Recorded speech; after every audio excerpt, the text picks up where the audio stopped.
ভারতের অন্যতম বিশ্বস্ত সোনা ও রূপো ক্রয় বিক্রয় সংস্থা এইচএনএস গোল্ডের নবম বার্ষিকী অনুষ্ঠান অনুষ্ঠিত হলো কলকাতায়।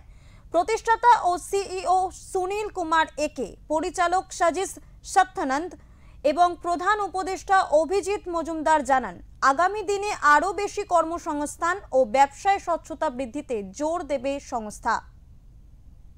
প্রতিষ্ঠাতা ও সিইও সুনীল কুমার, পরিচালক সাজিস সত্যানন্দন এবং কোম্পানি প্রধান উপদেষ্টা অভিজিৎ মজুমদার।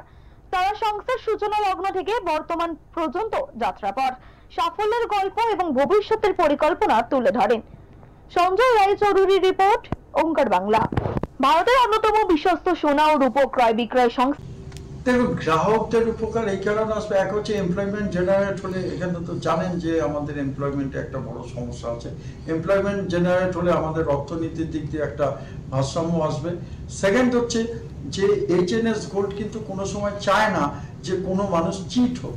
আমরা এই চিটিংটাকে রক্ষা করতে পারছি, এর জন্য আমি সাধুবাদ জানাচ্ছি যে চোখের সামনে কোনো কাস্টমার যখন আসছে, ওই মেশিনে নিজে দেখছে, নিজে স্যাটিসফাই হচ্ছে, স্যাটিসফাই হওয়ার পরে তাকে বিল দিচ্ছে সম্পূর্ণভাবে 1 নম্বরই বিল, এবং পেমেন্ট হচ্ছে থ্রু ব্যাংক। কোনো রকম ক্যাশ ডিলিং এইচএনএস গোল্ডে হয় না। তার মানে একদিকে যেরকম আমরা ভারতীয় অর্থনীতির সঙ্গে 1% হলেও জড়িয়ে আছি, যে আমরা জিএসটি দিয়ে এবং সম্পূর্ণভাবে শুদ্ধভাবে কাজ করছি, আরেকদিকে আমরা চেষ্টা করছি যাতে ইয়ং জেনারেশন আরো ইনভলভ হয়।